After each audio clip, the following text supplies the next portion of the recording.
This is a memory of the slave. I came to a place where slaves were once held captive. They were kept inside of these chambers. Here we have two chambers. There's this one, big, and also there's the one over there, very small. I heard that 50 male slaves were crammed in here at the same time, but only 2 small windows are there. And the kind of door we have in Zanzibar divided into different 2 types. There's a Arabic door and also we have a door, Indian door. This is Arabic door. Why is Arabic door? Because on the top of this door there's a Arabic face.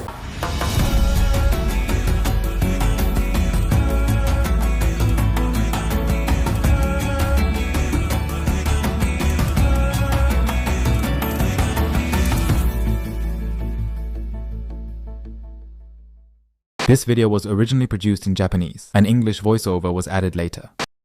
This is a memory of the slave and how they look like at that times. They chaining their neck with the chain like that. And this is sponsored by the Clara, the one who came here to visit in Zanzibar, who came to Zanzibar, especially on the slave market, to see how the slave, they time them their chain and their neck. That's why we have this. On Kanta's channel, I have often posted videos explaining the African slave trade. Perhaps many of you have come to know me because of my videos on the slave trade. Among those slave trade videos, I have used videos and photos of the monuments shown here several times. The slave trade I have been explaining is the history of the West African slave trade, especially the European-led slave trade. It is different from the Arab merchant-led slave trade that took place here on the East Coast. However, it is true that at that time, both in West Africa and in East Africa, there is a history of Africans chained by the neck in this manner being transported in large numbers and sold to various places.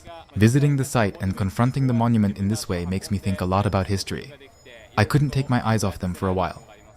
Also, we have another small island we call a prison island. We call it prison island because there's a prison building.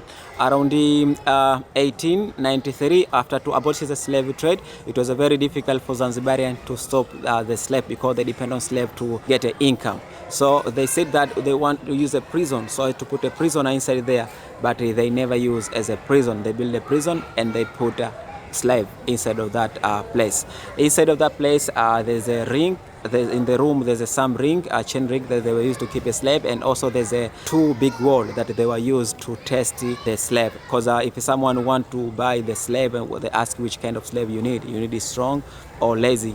Then how you can know this is strong or lazy? Then they must to test the slave, and there's a place there. They put a slave without any clothes, like a naked, and then someone pick the stick. If you cry, you are not strong, and if you doesn't cry, you are strong and to get a good price. Then the British, they found out and to go over there to block the slavery and to use that place as a quarantine station. But nowadays, just as a place people, they're going to visit and some stuff like that. But before, just they used to keep a slave inside of that island.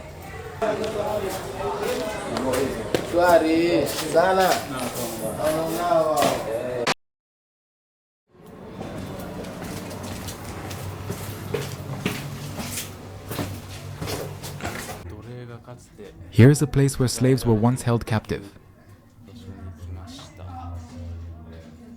Oh, it's awfully small and dark.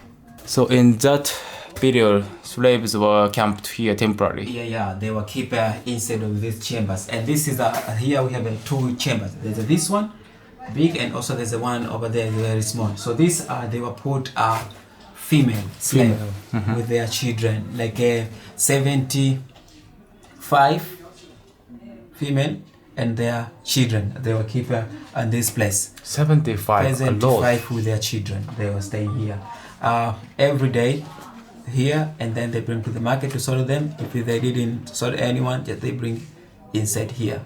So for all female, they were staying here until the day when they get someone to sell them. I heard that 50 male slaves were temporarily stored in this room. I wonder if these are the chains that were used at the time. Perhaps this is a reproduction, but the chains that were used to bind the slaves at the time are placed here. As I explained earlier, I heard that 50 male slaves were crammed in here at the same time. I am 178 centimeters tall, but even if I squatted down like this and entered the room, my head would almost touch the ceiling. The height is probably only 1 meter, and the depth, well, it's roughly 5 meters or so. 5 meters square and about 1 meter high. There are only 2 small windows there. Considering that as many as 50 male slaves were confined here at the time, sanitary conditions must have been poor. I wonder how they were fed and defecated. I heard there were 50 men slaves here in that period, but how did they manage their toilet? When they want to use a toilet, normally they were used on this place that you see the ground here. Okay, because Stone Town is like an island. When the high tide, the water is coming out in this place. So people, when they use a toilet, maybe they pour pee. Then when the high tide, the water is coming in to flush at this place. But the hygiene was terrible. Hygiene was terrible. That's why there's some they die by the malaria and the cholera because of that. Yeah. Is this chain original or like someone made it again? There's a kind of chain inside here. It was original, but I don't know now where they bring them. But there's some like this. I don't know if it's original or not, but maybe it's original. But there's some chain original. There's inside this place here and another place there. There's a champ chain. But this is, I don't know, maybe it's really or maybe not. I'm not sure. I have just come up from the basement chamber where the slaves were confined. It was about 150 years ago that this chamber was used to store slaves, but now, 150 years later, various souvenirs are being sold here. Souvenirs of Zanzibar, giraffes, zebras, and other souvenirs that symbolize Africa are on display. As I mentioned earlier, this place is now a tourist attraction. It is a popular tourist spot in Zanzibar and in Stone Town. Here we have a picture of the cloves, plenty, and also there's some, they climb the clove to harvest the clove spice or clove fruit. Because at Zanzibar at that time they depend on spice to get an income. And also they were used as slave to make a clove plantation, to harvest it, and to work in the farm of the clove plantation. I am going to leave the museum now and take a short walk around Stone Town. I am really looking forward to this town because it is famous for its beautiful stone streets. Also, it seems that you can feel the history of Zanzibar here and there, so I am excited to see what this city looks like.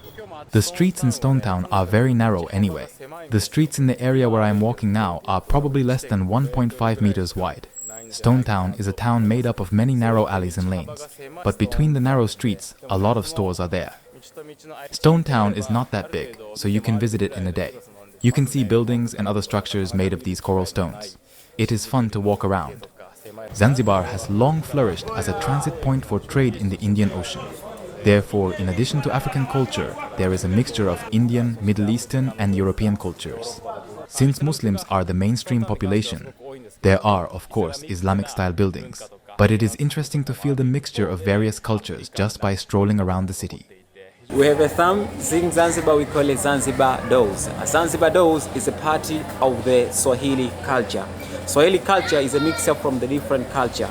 Because a long time ago, Zanzibar, it was a trading center. People from different countries, they were coming to Zanzibar to trading. People from Persia, people from India, people from Oman, people from Europe, and people from everywhere around the world, they were coming to Zanzibar to trading. So people of Zanzibar, they collect all culture and to make one culture, we call it Swahili culture. So Swahili culture is a mixture from the different culture. That's why when you walk around Stone Town, you can see some people, they wearing like a Arab, and also some they wearing like a Hindi, and some they wearing like a European. And also Swahili language is a mixture from the different language. We have a Indian, we have an Arabic word, we have a Portuguese word, we have a British and Germany. For example, when we say shule, shule is a German word. So in Swahili also we say shule. School also is a British word, and also Swahili we say school. And meza, meza is a Portuguese word, but also Zanzibar we say meza.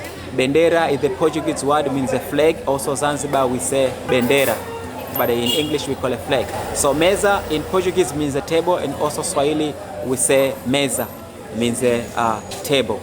And dolls, we have a dough, and the dough also is a part of the Swahili culture. And the kind of dough we have in Zanzibar divided in the different two types. There's a Arabic dough, and also we have a dough, Indian dough. So Arabic dough is a square, and also in the top of that dough there's a Arabic face. It means that is Arabic dough. And also inside the dough there's a some chain and a flower. So each dough have a chain. It means the owner of that house, he was dealing with a slave trade. That's why they put a chain.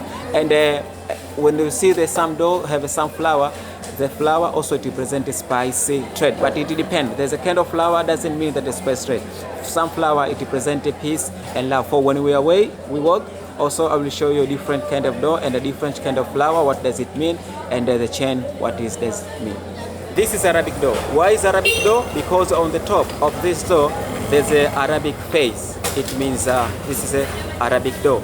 And also in this dough, there's a flour and chain. So the flour, this flour, it means the owner of this house was dealing with a spicy trade. Because at that time, during the slave trade in Zanzibar, before they were dependent on the spice to get an income. And later, they depend on the slave. That's why in this dough, there's something like a chain ring, and also it's covered by the flour. So the chain ring, it means the owner of the house was dealing with the slave trade, and the flour, it means they're dealing with the spicy trade. And also in the dough, we have something like a sharp or brass knob. This brass knob in India, they were used to prevent against the elephant. But in Zanzibar, we don't have any elephants, just they put this for decoration. The view from here is very symbolic. A Christian church stands on the left and the minaret of an Islamic mosque on the right. The Zanzibar people seem to have a culture of not unnecessarily interfering with other people's religious beliefs. The locals said, it doesn't matter who or what religion you follow, Hakuna Matata. This view is a perfect example of the coexistence of Christianity and Islam. I have been to many places around the world, but the scenery in Stone Town is unlike anything I have seen anywhere else. I really enjoy it. The Swahili culture is characterized by a mix of various cultures, such as Middle Eastern, African, Indian, and European. And each region has its own unique culture and way of life that cannot be seen anywhere else. It is a very exotic city and fun to walk around. By the way, it is amazing that the guide has a map in his head, even though it is an alley where you easily might get lost. Walking around like this, I see souvenir shops everywhere in the city. Crafts, tinga-tinga, clothes, and so on. In Stone Town, it seems that many people are doing business for tourists. The road is very narrow, but many motorcycles and other vehicles pass by. It is a little scary when passing by them. I have to be careful because they come running at high speed from behind. There are a lot of tinga-tinga here. That was tinga-tinga, right? Yeah. Tinga-tinga. Oh, this place is amazing. There are various souvenir shops on both sides. This is Arabic door. There's an Arabic face on the top. Oh, Arabic door.